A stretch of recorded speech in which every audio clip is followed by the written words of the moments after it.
This text has two devices, I guess, which I think of as being somewhat sculptural or collaborative, in the sense that I was responding to Daniel's work in general, which seems to always to use these bowls and these longer elements, which I just, in my own brain, had interpreted as branches for some reason. So the poem is dedicated to Daniel and is called The Story of the 12 Bowls.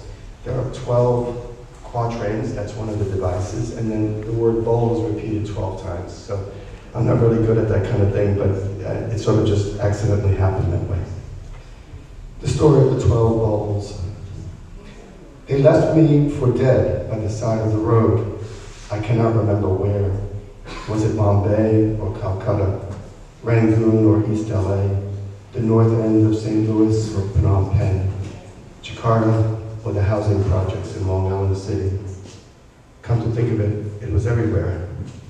They took everything, including the shirt off my back. Everything, if you include a few things in my bowl, the car keys, the shell necklace my mother gave me when I got married at the Baron Hotel in Aleppo, the twig from one of the only trees that survived the blast in Hiroshima. Everything that mattered, but the bowl itself, curiously enough.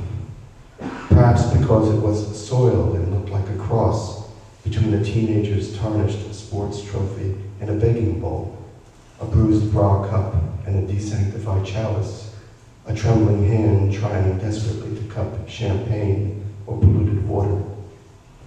It was lying there, empty now, like my body, hungry, useless, sprawling on a pin, pinned and wriggling on a wall, like an insect crushed in a novel by Kafka, Burroughs, Roquefort. As I raised myself up, not by my own bootstraps, but by one of my torn hemp garter belts, I looked down into the bowl, into the abyss of the vessel, which I now hardly recognize as my own.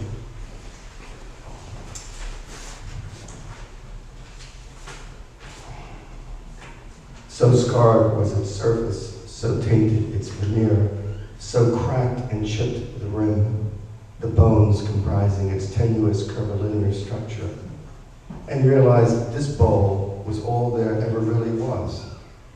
Nothing like getting knocked on the bowl of your cranium to recognize the bowl of the world's lamentations held in your hands, the bowl of my lustful eye that cannot get enough of her crescent body, the useless bowl of ideas about ourselves confusing us, the bowl of nothing defining our very being, the bowl of her tears stirred away by a single branch, the bowl of her arms embracing less than nothing. When the police found the thieves, I chose not to press charges, looked at each pitiful perpetrator in the eye, and handed them the bowl they had left behind.